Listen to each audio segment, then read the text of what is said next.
তো ওয়েলকাম বন্ধুরা jobs news RM YouTube চ্যানেলে। তো ইন্ডিয়ান এয়ারফোর্সের তরফ থেকে একটি নতুন ভ্যাকেন্সির নোটিফিকেশান রিলিজ করা হয়েছে। তো তোমাদের এখানে কিন্তু জুনিয়র অ্যাসিস্ট্যান্ট পদের জন্য ভ্যাকেন্সি রিলিজ করা হয়েছে। তোমাদের এই ভ্যাকেন্সিটি গ্রুপ সি পদের জন্য রিলিজ করা হয়েছে। তো তোমরা এখানে কারা কারা আবেদন করতে পারবে, তোমাদের এখানে স্যালারি কি দেওয়া হবে, তোমাদের এখানে অ্যাপ্লাই মোড, তোমাদের এখানে কিভাবে আবেদন করতে হবে, অনলাইন না অফলাইন, এবং তোমাদের এখানে টোটাল কতগুলি ভ্যাকেন্সি দেওয়া হয়েছে, তোমাদের এখানে অ্যাপ্লিকেশন ফি কত টাকা পেমেন্ট করতে হবে, তোমাদের এখানে এজ লিমিট কী চাওয়া হয়েছে, কোন কোন ডকুমেন্টসের প্রয়োজন হবে, সিলেকশন প্রসেস কি রাখা হয়েছে, কত তারিখ পর্যন্ত তোমরা এখানে আবেদন করতে পারবে, এই সব ডিটেল সম্পর্কে আমরা কিন্তু আজকে ভিডিওতে আলোচনা করব।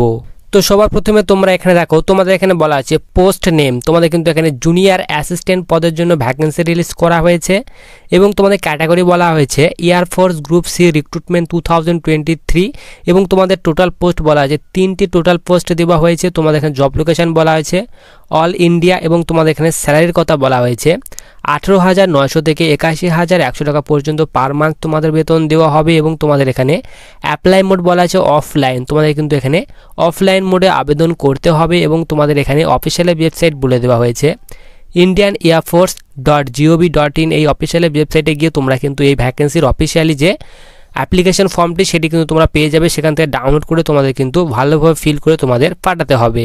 এরপর তোমাদের এখানে নাম্বার অফ পোস্ট বলা হয়েছে টোটাল 3টি পোস্ট দেওয়া হয়েছে। তোমাদের এখানে জুনিয়র অ্যাসিস্ট্যান্ট পদে তোমাদের নিয়োগ করা হবে এবং তোমাদের জব লোকেশন এক্সাম সেন্টার বলা হয়েছে অল ওভার ইন্ডিয়াতে, তোমাদের কিন্তু এখানে জব লোকেশন এক্সাম সেন্টার রাখা হয়েছে।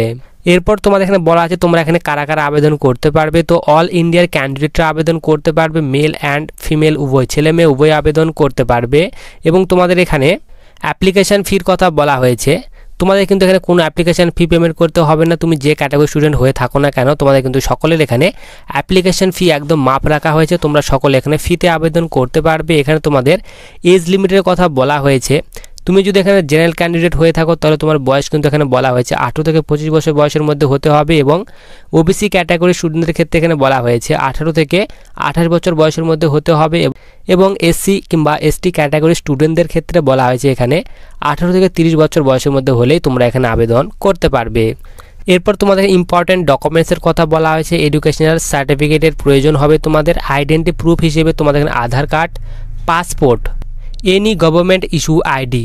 তো তোমাদের এখানে আধার কার্ড কিংবা পাসপোর্ট ছাড়াও তোমাদের যে কোনো একটি গভর্নমেন্ট ইস্যু করা আইডি তোমাদের প্রয়োজন হবে এবং তোমাদের এখানে এজ প্রুফ হিসেবে ডেট অফ বার্থ সার্টিফিকেট অথবা 10th ক্লাসের এখানে সার্টিফিকেট চাওয়া হয়েছে, কাস্ট সার্টিফিকেট।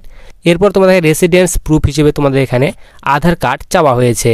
এরপর তোমাদের এখানে এডুকেশন কোয়ালিফিকেশান, তোমাদের শিক্ষাগত যোগ্যতার কথা বলা হয়েছে candidate with a bachelor degree in computer science and a minimum 60% marks. তো তোমাদের এখানে বলা হয়েছে তোমাদের কিন্তু এখানে ব্যাচেলার ডিগ্রি পাস থাকতে হবে কম্পিউটার সায়েন্সে 60% মার্কসের সঙ্গে, তাহলে তুমি কিন্তু এখানে আবেদন করতে পারবে এবং তোমাদের এখানে সিলেকশন প্রসেসের কথা বলে দেওয়া হয়েছে। তোমাদের কিন্তু প্রথমে এখানে স্ক্রিনিং ইন্টারভিউ, তারপর ডকুমেন্টস ভেরিফিকেশান, তারপর মেডিকেল টেস্টের মাধ্যমে তোমাদের সিলেকশন করানো হবে এবং তোমাদের এখানে ইম্পর্টেন্ট ডেটের কথা বলা আছে। তোমাদের কিন্তু এই ভ্যাকেন্সিতে আবেদন অলরেডি স্টার্ট হয়ে গেছে এবং তোমরা কিন্তু এখানে 1 জানুয়ারি 2024 পর্যন্ত ভ্যাকেন্সিতে আবেদন করতে পারবে।